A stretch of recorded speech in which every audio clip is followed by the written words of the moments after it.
Yeah, reporting from the stars, Houston, do you copy? I whip the foreign downhill like a kamikaze. Got a no good girl like the act naughty.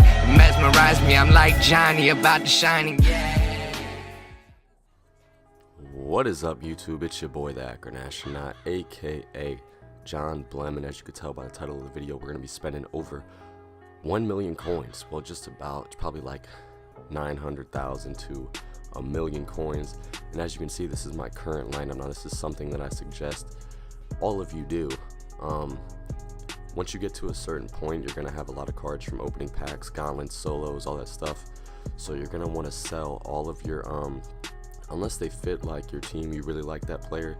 But I'm going to be selling every single elite that I can. I have a lot of non-auctionable, non-tradable elite cards because of, I don't even know, like I forget how you get non-auctionable, non-tradables, but I am no money spent. The only money that I spent on this game was on Goat Edition, which honestly helped a lot, and like 10 bucks or something like that to get the Randy Moss card, because Randy Moss is my favorite wide receiver of all time, and the card is just absolutely amazing. I've upgraded it to like an 85 with the baby goats. Got one more upgrade until he's fully upgraded, and he's just going to be an absolute beast. I think he has 90 speed once he's fully upgraded. So sold all the players in my team. We have about 720k. There are still some people on the auction house that have not sold yet, and those players are going to put us at about 900,000. As you can see, a lot of the non-auctionable, non-tradables are on my defensive side, so I can focus on the offensive side a little bit more, and we can get an absolute beast squad. So first player we're picking up is Derek Carr. I played a seasons match with him, tried him out. Might end up buying him back, but I wasn't actually going to use him. And I pick up Melvin Gordon, who I also was not going to use. Well, I used him in one game, didn't really like him too much, but the Derek Carr, I bought him because the lowest price was 270,000, and then the next one was like 290, and then all the ones after that were like 300,000. So I basically just bought him and flipped him for profit, buying Terrell Pryor Sr. right here. I'm a big Browns fan. We should have kept him. I don't know why we didn't pay him. Ended up letting him go, and now we need wide receivers. We're taking wide receivers from the Steelers, their 6th string wide receiver, because he can't catch. So also picking up J.C. Treader, Browns lineman. The Browns have a pretty good offensive line, so we're going to go ahead and pick him up, and we're going to pick up John Greco. The more players you have from the same team, they get chemistry boosts. So if you see that there are on one side of the ball, like offense, there's a pretty decent amount of players from the same team, go ahead and pick them up, or players from your favorite team, go ahead and pick them up. You get that extra chemistry boost. Also picking up Dwayne Brown right here, 85 left tackle, huge pickup. I wanted to pick up Joe Thomas. If I pick up Joe Thomas, had 3 Browns offensive linemen, I think, but I think Joe Thomas is like crazy expensive. Also picking up Larry Allen right here, 85 left guard. He's pretty cheap for an 85, probably because he's a legend card, and I think he was part of that Legends objective. So a lot of people probably flooded the market with him after they ended up pulling an 85 after completing the objectives. And he's only like 50k, which is pretty good for an 85 overall. Also picking up Cameron Brate. I already had Cameron Brate, but picking him back up because we're going to want to run heavy offense, and I'm getting a lot of people with the same chemistry, and he's a pretty good player. Willie McGinnis, legend, Browns card as well, so that gives even more Browns chemistry. And then picking up Cliff Averill, 83 overall right end. He's pretty quick. I think he has like 79 speed or something like that, so he's going to be a threat coming off the end. And then I pick up Eric Kendricks, middle linebacker, 84 overall. I was going to pick between him and Johnson. Ended up picking the cheaper option, and I'm kind of glad I picked him up because he's been playing phenomenal. You'll see in the gameplay. But this is the team we have so far. Excuse me. Not too bad. Got Devontae Adams, Terrell Pryor, Randy Moss, Derek Carr, Melvin Gordon, an absolute stacked offensive line, Cameron Brate, and Zach Ertz from the Gauntlet. And we're going to sell Derek Carr for profit, like I said. And I ended up not liking Melvin Gordon too much, so we end up selling him as well. On the defensive end, we look pretty tough, man. Reggie White is an absolute beast. I wanted to replace that Rodney Harrison Twitch Prime card because he's kind of slow, and I don't know, I just don't like that Twitch Prime card. The upgraded version has 90 speed, which is just fucking phenomenal. The upgraded version, my friend has it, and the stats on it are just absolutely crazy. But after we sell Derek Carr and Melvin Gordon, we're going to end up picking up Warren Moon. As you can see, he's getting an overall upgrade from the chemistry style, and we're going to pick up Jordan Howard, who I might sell 150k for an 87 overall, but he's not that quick, which, you know. And I ended up picking up, upgrading the strong safety position and got Rodney Harrison, the 86 overall Legends version. So, yeah, man, we got Warren Moon. Warren Moon is playing pretty good. I kind of wanted to see if, I was thinking about, you know, maybe getting Derek Carr back, but I think I'm going to keep Warren Moon and just end up maybe selling Jordan Howard and getting a quicker running back. I really want Ezekiel Elliott, favorite running back in the league right now, Ohio State boy, but, you know, he's like 700,000 coins or something absolutely crazy. So we're going to have to save up for him if we want to get him. Now, this game was absolutely fucking just crazy, man. I should have beat him by a lot, getting a pick with Stephon Gilmore really early, and we ended up totally wasting the opportunity. So like I was saying, I should have beat him by a lot, but ended up making a whole bunch of mistakes during this game, and it made it for a very good game. I probably could have blown him out if I didn't make so many mistakes, but trying to pound the rock, get stuffed on 3rd and 2 after the interception, so we have really good field positioning, and then I run the hurry up because I know he's probably going to blitz. I've been running the ball a lot, so he's probably going to blitz, and he ends up blitzing, I'm pretty sure. Switch to a pass play, ends up blitzing. I should have hit X on the on the slant. Probably would have been a touchdown, but I try to go to the flats out of the backfield, and we end up turning the ball over in the red zone, which is not good. He's trying to run the ball as well, and a lot of people come out and all they do is pass the ball, which is cool if you're really good at passing. Obviously might work for you, but I love, see, as you can see, we have too many people on the defensive line that can get to the quarterback, so passing the ball too much, it's going to end up hurting you in the long run unless you can get those reads off really quick. But I love running the ball just because it opens up. I thought I was going to take this to the house with Deion Sanders, but he ends up catching me, slowing me down just enough so the last man can get me. But I love running the ball because it just opens up your entire offense, like just absolutely ridiculous. Sometimes I overdo it a little too much, run the ball a little too much, and it ends up hurting me. But if I can establish that run game early on and hit like 10-yard gains, 15-yard gains consistently, I usually end up winning the game almost every single time. Hitting Terrell Pryor underneath route right there to get a first down. And also I just wanted to know if you guys wanted to see more gameplays like these where I show a lot more downs that aren't really super important, or if you would rather me do hitting Randy Moss right here. Luckily he holds onto the ball, just a great card, like one of the only cards that I have that catches the ball and gets hit and still holds on to it. But like I was saying, would you rather me do gameplays where I show just the highlights, you know, big 3rd downs, big 4th downs, interceptions, touchdowns, you know, crazy juke plays and stuff like that, or would you rather me do things like this where I'm showing a 1st down and 10 where he throws it to the flats and gets a 4-yard gain? It would basically be either quicker gameplays or more long gameplays that show more of how everything happened in the game. Running a cover 2, he hits me right up the middle on the seam, and luckily Stephon Gilmore is pretty quick and ends up catching him. So we're going to have a red zone goal line stand, or try to stop him at the goal line, and he ends up running a halfback screen. I blitzed, so perfect play call by him, and he ends up going in for a touchdown to tie it up and put it at 7-7. Actually doesn't put it at 7-7 because we perfectly jumped the snap on the field goal, end up blocking it, and Rodney Harrison's going to pick it up, and the kicker is definitely not fast enough to catch Rodney Harrison. He's going to take it all the way, and we're going to score a 2-point conversion. So it is now 9-6. We are up a field goal, and we get the ball back, and we're going to try and extend this lead. Right here could have been a touchdown maybe on the wide receiver screenplay, but I ran into my blocker, and they ended up catching me.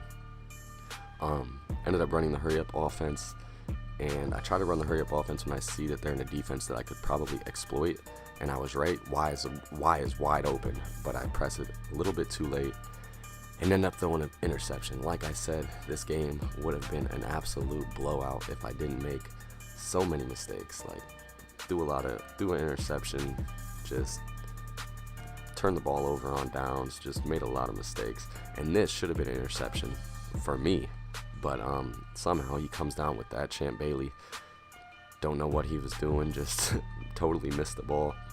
He's gonna run the ball right up the middle. I forget who he has his halfback. Barry Sanders actually has Barry Sanders. Runs the ball again, and we're gonna stuff him this time. See right here, I wouldn't be showing that play if I were to just do highlights. I would do like big third downs, touchdowns, stuff like that. Throws it to the back. Throws it to Barry Sanders again, out of the backfield. Doesn't get the first down, so now it is 3rd and 4. And we need a stop. We need a stop. If he scores a touchdown, then he's obviously going to take the lead. And I think he got ball first. I forget who got ball first, honestly, in this game. But he's going to end up settling for a field goal, and he's going to tie it up at 9-9. When was the last time you've seen a football game 9-9? Haven't seen that in a while. Jordan Howard stumbles underneath 2 people blocking each other, ends up gaining his balance and getting the first down. And we're going to run this 2-minute offense, try and score before the half. I think we do get the ball at half, but we end up running this play is just overpowered. So overpowered. Play action down the middle, and then you have 3 people doing like post cross routes, and one of them usually is always open, especially if they're running cover 2. You can find somebody down the middle for a touchdown 8 times out of 10 probably. Then we're going to end up switching up, running the ball. Jordan Howard gets absolutely fucking destroyed, but he's got like 88 carrying. I don't think I've seen Jordan Howard fumble since I've gotten him, and I've played a good like 15 games with him now. But he just doesn't fumble, man. And if you lower your head with that right stick, you're going to truck somebody literally like 90% of the time. He's pretty good, but he's just not quick enough for me, man. In open space, I'll be like, wow, this is a touchdown. I'm used to having Tevin Coleman, who just has blazing speed. Hit him with the play action right there. He bites, and we got wide open Terrell Pryor over the middle for a touchdown, but we scored a little bit too early. I should have took my time, because now he still has a whole minute left to score before the half is over. But yeah, like I was saying, I'm used to having Tevin Coleman, who's just fucking fast as shit. Tried to jump that right there and missed, and he's going to end up getting a lot of yards. So when I'm in open space, I'm like, wow, like, he's out. This is a touchdown. But since Jordan Howard isn't as fast as Tevin Coleman, he ends up usually getting caught or not being able to make it. Runs another halfback screen, but luckily we stop it. But it's going to be pretty much to no avail, because he's going to end up scoring anyway. Right before the half, I should have took my time. Runs a fullback dive. I couldn't pinch my lineman quick enough, and he's just going to go right up the middle for a touchdown. So we're going to end up going, actually, he misses the field goal, and we still have 26 seconds left. We've been scoring on this dude like crazy, other than the few times we've committed some errors, gave up turnovers on downs, threw an interception. He ends up kicking the ball out of bounds, which is going to put us at the 40-yard line. We have 26 seconds to score from the 40. First play, we're going to find Devontae Adams underneath, hits a nasty spin move, and is going to take us past the 50 to the 36. So now we have 2 timeouts, and we're at the 36-yard line. We got a pretty good chance to score, or at least get a field goal out of this. Gonna throw it up to Terrell Pryor, and Terrell Pryor snagging it. Spectacular catch. I think that's a spectacular catch.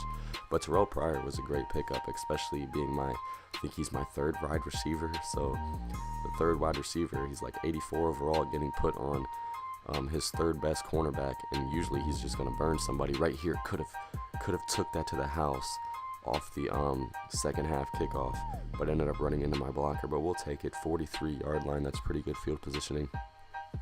And yeah, man, we're gonna switch up our play calls, run the ball a lot. Find Terrell Pryor again in the seam. I think he was in cover 3 right there, which left Terrell Pryor wide open. And Terrell Pryor is an amazing pickup. If you need a wide receiver who's decently fast, can go up and catch the ball, like Terrell Pryor can do it all, man. He can do it absolutely all. Trying to run the ball with Jordan Howard, mix it up, make sure he's not getting too comfortable with dropping back in coverage. We want him to blitz. We want him to to switch his comfort, get out of his comfort zone, man. Keep running the ball, and hopefully eventually he's gonna end up blitzing or trying a coverage that he's not comfortable with, and we're gonna have a wide open man somewhere in the field. So hit him with the play action after running the ball twice. Try to get it to Cameron Brate, I think that is, or Zach Ertz, one of my tight ends, and he's gonna end up dropping the ball. Good defense by him, and we're just gonna take the field goal, put us up 11 points, I'm pretty sure. And we end up making it. Hauschka is a pretty good kicker, 78 overall. Ended up hitting the 50-yard field goal with the gauntletception solo challenge with him. So pretty good kicker. Only cost me like 20,000 coins for a 78 overall. That's still a lot. 20,000 coins for a 78 overall kicker. Kickers are so expensive in this game. 2nd and 4, he's gonna end up. He did this a lot. Like, he just played weird, honestly. Every time he would hike the ball, he would drop back with Matt Stafford like 20 yards instead of stepping up in the pocket. As you can see right there, if he just would have stepped up in the pocket, probably wouldn't have got sacked, would have had more time to get the ball out. But a lot of people just don't know how to, they just don't understand how to be a quarterback. In real life, you're not going to drop back and then drop back 15 more yards after getting it from a shotgun formation. You're going to step up in the pocket because the left end and the right end are going to be crashing on the outsides. So you want to step up in the pocket. Instead of trying to roll out, you're going to run right into the defensive ends. So he liked to throw to the flats a lot. So I ended up basically reading his play call. So look, those are the flats a lot. Tried to hit stick him to make him drop the ball, but missed, and he's gonna take that for a touchdown. So he really liked to throw it to the flats. Flats are kind of overpowered this year, because even when I'm in cover 2, I'll be in cover 2, I'll guess the play underneath route, and my defenders just don't seem to understand that we're going to an underneath route. Like, they just don't seem to understand. I feel like the flats are just overpowered this year. You go into cover 3. If you go into cover 3, they go to the flats. If you go to cover 2, they beat you up the middle with like a deep post route or like a route up the middle. And then if you go man, the flats are still usually open. The vertical route, see right here, made another mistake. Made so many mistakes that kept him in the game. Ended up fumbling the ball with Warren Moon. But if you run man defense, it is just, see, look, goes to the flats. We still can't do anything about it. You run man defense, it's just fucking absolutely ridiculous. They'll end up doing like the route that's been overpowered for like 2 years, 3 years now, the outpost route with the tight end, and it's open every single time. You can guess outside, you can play pass defense with the left trigger. Doesn't even fucking matter. Like, they're like, your players just don't understand, and they can run the same play over and over and over again. Just keep running the same play, and your defenders don't even like recognize that they're running the same play. I just don't understand at all. Like, don't understand. I had a kid run 4 verts on me out of the trip set at least 5 times in a row and go to his halfback, because the halfback does a little up and out route, and it's like he has like a speed boost once he hits the out route. And my middle linebacker, or whoever was guarding him at the time, did not just realize that he was running the same play over and over and over again. So I just had to user it. And then once you user it, your middle linebacker still isn't fast enough to keep up with the halfback. So I just didn't know what to do.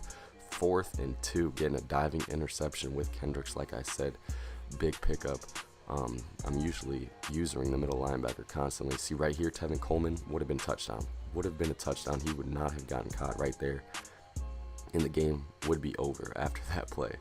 So I'm trying to run the clock out. We got 2 minutes left.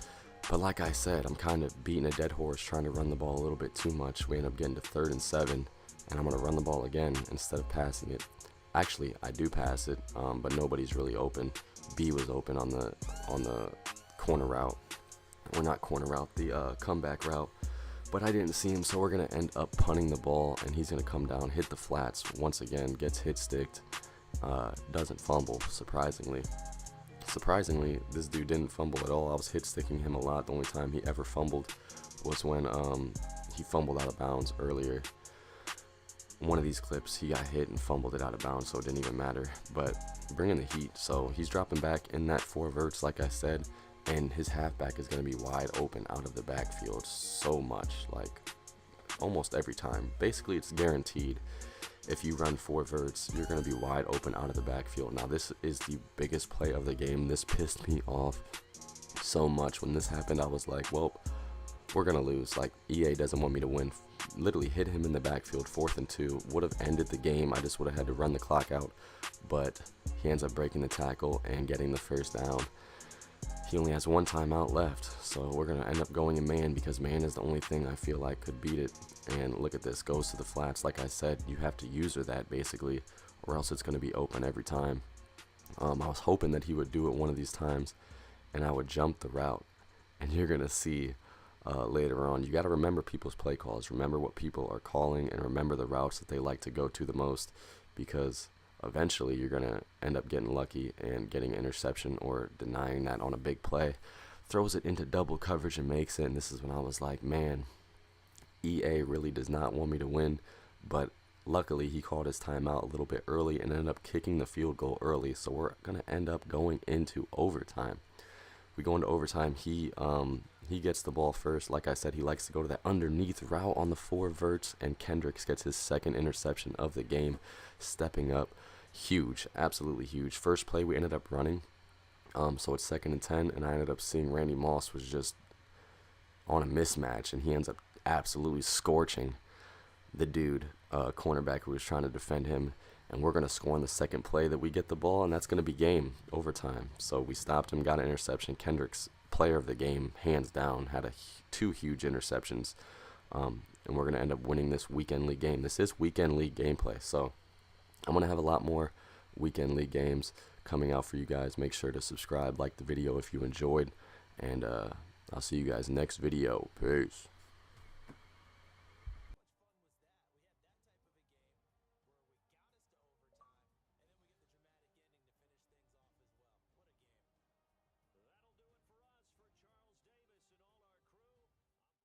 Yeah, I came in with a saw.